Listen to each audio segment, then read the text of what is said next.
शादी के बाद बेटियां पराई क्यों हो जाती हैं। पति 2 दिन के लिए ऑफिस के काम से दूसरे शहर जा रहा था तो पत्नी से बोला, चलो तुम्हें तुम्हारे मायके छोड़ देता हूँ, अकेली यहाँ घर में रहकर क्या करोगी, और तुम बहुत डरपोक भी हो। बहुत खुशी खुशी तैयार हो गई।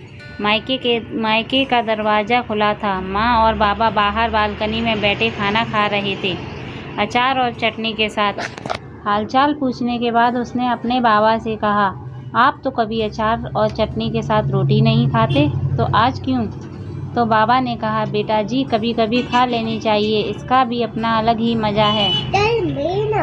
उसने अपने पिता की आंखों में लाचारी देख ली थी।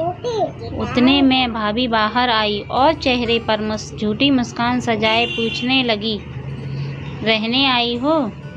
उसने खुश होते हुए कहा, भाभी मेरे पति 2 दिन के लिए दूसरे शहर गए हैं तो मुझे यहाँ छोड़ गए हैं। भाभी कहने लगी, बैठो तुम्हारे लिए चाय पानी लेकर आती हूँ।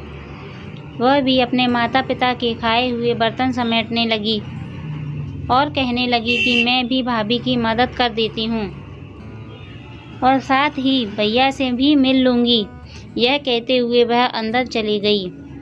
बर्तन किचन में रखकर वह भाई के कमरे की ओर चल पड़ी तो उसने भाई और भाभी को बातें करते हुए सुन ली। भाभी भैया से कह रही थी, तुम्हारे बहनें ब्याह कर तो गई हैं, लेकिन अम्मा बाबा की चौखट न छोड़ी अभी तक।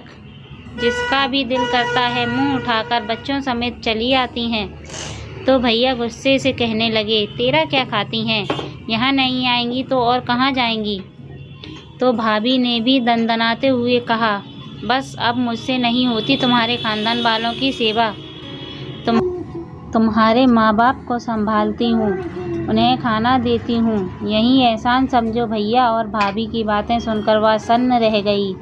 उसकी आवाज़ तो उसके मुंह में ही दब के रह गई। वह उल्टे पांव वापस होने लगी।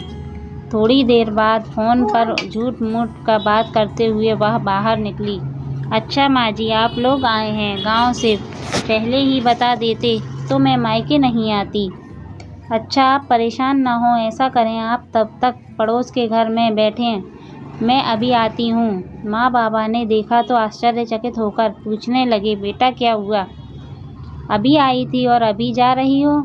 कहने लगी, नहीं माँ बाबा, मेरी सासू माँ और ससुर जी आए हैं, उन्हें ऐसे कैसे छोड़ दूँ? अभी जाती हूँ, फिर कभी आ जाऊँगी। आप दोनों अपना ख्याल रखिएगा। अपने आंसुओं को दबाते हुए वह अपने माता पिता से मिली और बोझल कदमों के साथ खुद को हौसला देते हुए अपने घर को वापस चली आई। उसे रात के खाने में नमक ज़्यादा लग रहा था, जबकि वह नमक उसके गले से उतर रहे आंसुओं का था। यह सच है कि मायके माँ बाप से होता है, लेकिन कभी कभी उनके होते हुए भी वह बेबस होते हैं। दोस्तों, अगर कहानी आपको अच्छी लगी हो तो प्लीज़ कहानी को लाइक कीजिए, चैनल को सब्सक्राइब कीजिए। Thank you.